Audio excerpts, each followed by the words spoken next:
Hi, in this video, we're going to take a quick look at the TCP and UDP headers.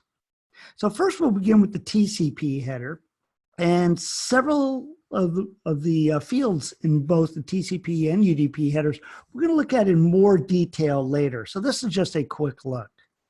Okay, so looking at here's a sample Wireshark capture of a TCP segment.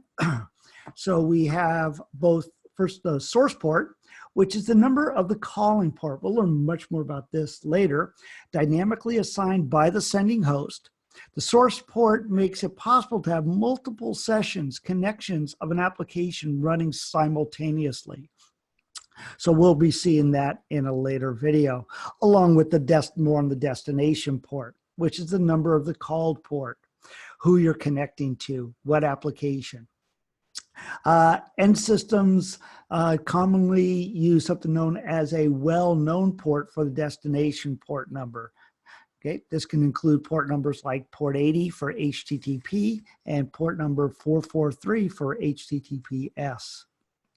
Sequence numbers used to establish reliability ensures that the data, if it's arrived out of order, can be reordered and helps identify any missing segments. We're going to look at this in more detail later, sequence numbers, along with the acknowledgement number, which is also used to ensure reliability.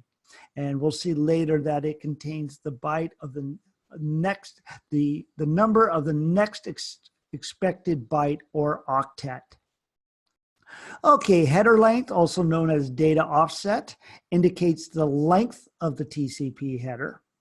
Okay, we have a number of control bits known as flags. We'll look at this more later when we look at establishing a TCP connection and the three-way handshake. Window size. So we'll look at window size more when we look at flow control, but it helps. It's this the sender telling the other side how much data it can receive without being overwhelmed. We'll look at this in more detail later. Okay, checksum is the checksum of the header and the data fields for data integrity. Okay, and the actual high-level data itself, high-layer data itself. In this example here, we have HTTP is the application layer data. Okay, UDP, much more simpler because it doesn't have the reliability, flow control, congestion control attributes of TCP. So much simpler header. Okay, it also, like TCP, contains a source port, which is the number of the calling port, dynamically assigned by the sender, and a destination port. Basically, what application or port number is this data associated with at the other end. Okay.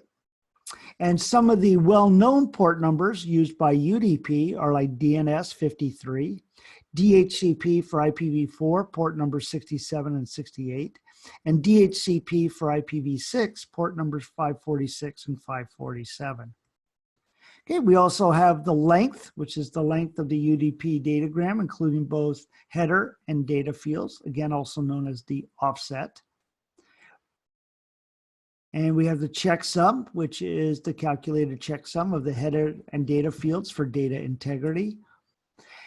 And the encapsulated data, although it's not highlighted correctly here, it should be yellow in the application data, but here in our Wireshark Capture, it's a DNS query.